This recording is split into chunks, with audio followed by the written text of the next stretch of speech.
Welcome back to Soky Sunrise. Joining us via Zoom this morning is Mary John Carmen. She, of course, is with the JCs organizing our local Bowling Green Christmas Parade.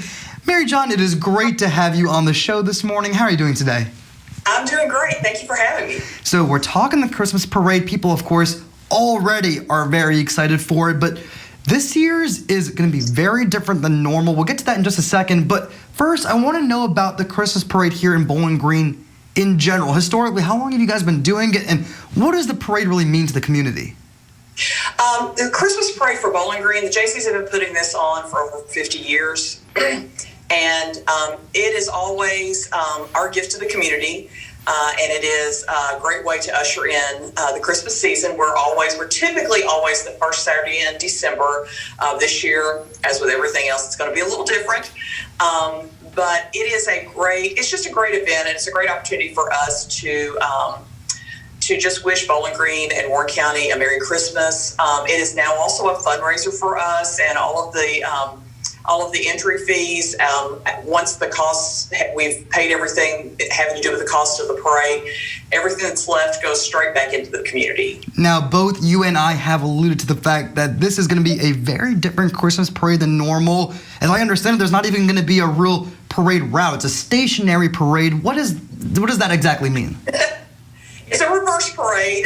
Nobody's driving backwards, but what we're doing is we will park all of the entries on the grounds of the Southern Kentucky Fair out at Lambkin Park, and spectators will have an hour window from 2 to 3 on Sunday, December 6th to drive through the fairgrounds.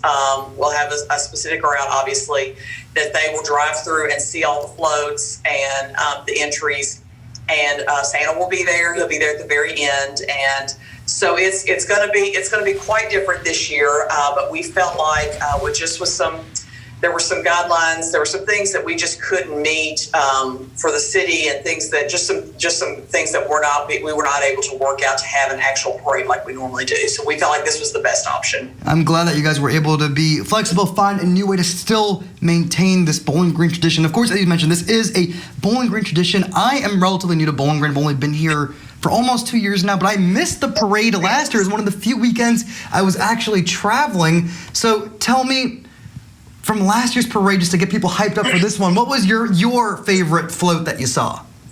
Oh my word, we actually probably had our largest parade last year, so you missed that.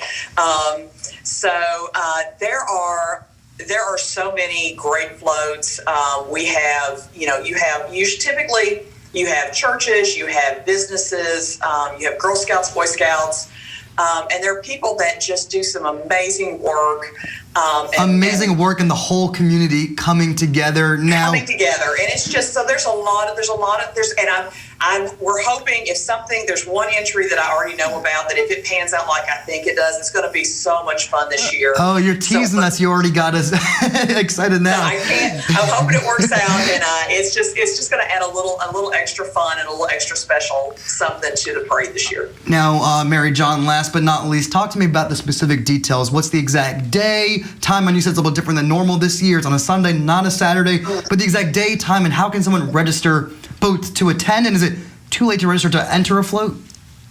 The parade will be Sunday, December 6th at 2 o'clock at the Southern Kentucky Fairgrounds at Lambkin Park. You do not have to register to attend, as far as if you want to come and drive through the parade route.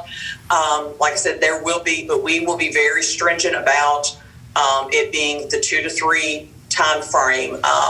So you need to make sure that you come for that. There is still plenty of time to register to be a participant as far as entering a float or whatever.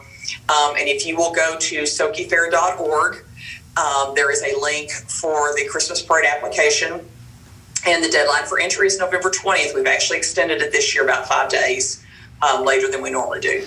Well, Mary John, thank you so much for taking the time to speak with us today. We really appreciate it. Thank you for having me. All right, everybody, stay tuned. We've got more Soky Sunrise coming up after this quick commercial break.